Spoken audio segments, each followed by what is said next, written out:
Hello guys, আসসালামু আলাইকুম। আপনারা সবাই কেমন আছেন? আশা করি সবাই ভালো আছেন। আজকে আমরা সকাল সকাল রওনা হয়ে গেলাম টঙ্গী বিশ্ব ইজতেমার ময়দানে যাওয়ার জন্য এবং আমরা একটি গাড়িতে উঠে গেলাম এবং গাড়ি থেকেই প্রথমে আমরা চলে যাব বনমালা। সেখান থেকে আমরা হেঁটে রেল লাইন দিয়ে চলে যাচ্ছি টঙ্গী স্টেশন রোডে এবং রাস্তায় যাওয়ার সময় দেখলাম অনেক কিছু বিক্রি করা হচ্ছে এবং পরিবেশটা সকাল সকাল অনেক ভালো লাগছিল এবং সবাই একসাথে মিলেমিশে সবাই যাচ্ছিলাম।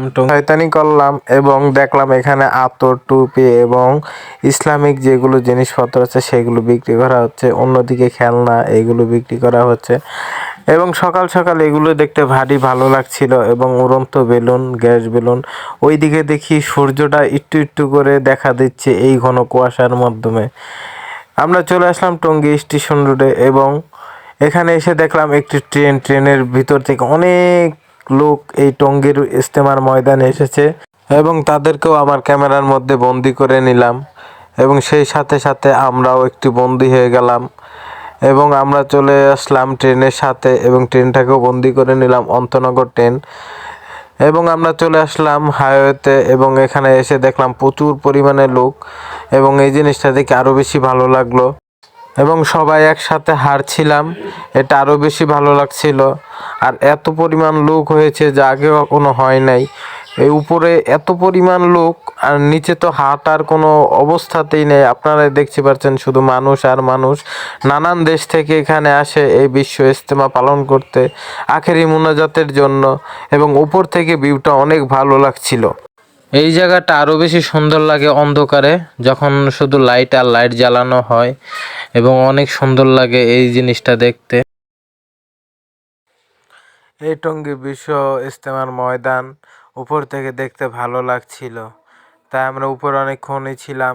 তারপর চিন্তা ভাবনা করলাম নিচে চলে যাব, তার আগে আরেকটা বার দেখাই দিলাম আপনাদেরকে। এখানে অবশ্য রাতের বেলা অনেক সুন্দর লাগে দেখতে। এখন আমরা চলে যাব নিচে, আর নিচে এসেই দেখলাম মোনাজাত শুরু হয়ে গেছে, আখেরি মোনাজাত।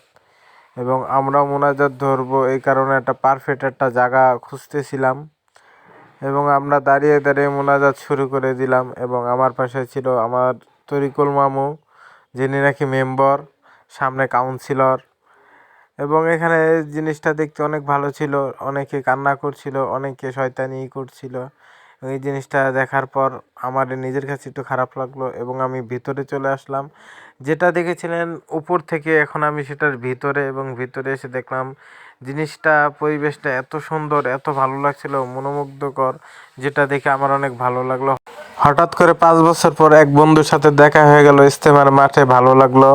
এবং গেট দিয়ে বের হওয়ার সময় প্রচুর চাপ ছিল, এত পরিমাণ চাপ আগে কখনো হয় নাই। আপনারা দেখতেই পাচ্ছেন চাপ, মানে হাঁটা যাচ্ছে না, এক বিন্দু পরিমাণ জায়গা ফাঁকা নেই। ওই দিকে চাপাচাপির কারণে কেউ শয়তানি করছিল, কেউ দুষ্টামি করছিল এবং কেউ ইচ্ছাকৃতভাবে ধাক্কাধাক্কি করছিল। এই ধাক্কাধাক্কির কারণে আমার তরিকুল মামার পকেট থেকে তার মোবাইলটা চুরি হয়ে যায়। এই কারণে আমরা সবাই একটু রাগান্বিত হই এবং নিজেদের মাধ্যমে একটু ভুল বোঝাবুঝি হয়, এই কারণে আমাদের মনটা খুব খারাপ হয়ে গেছিল।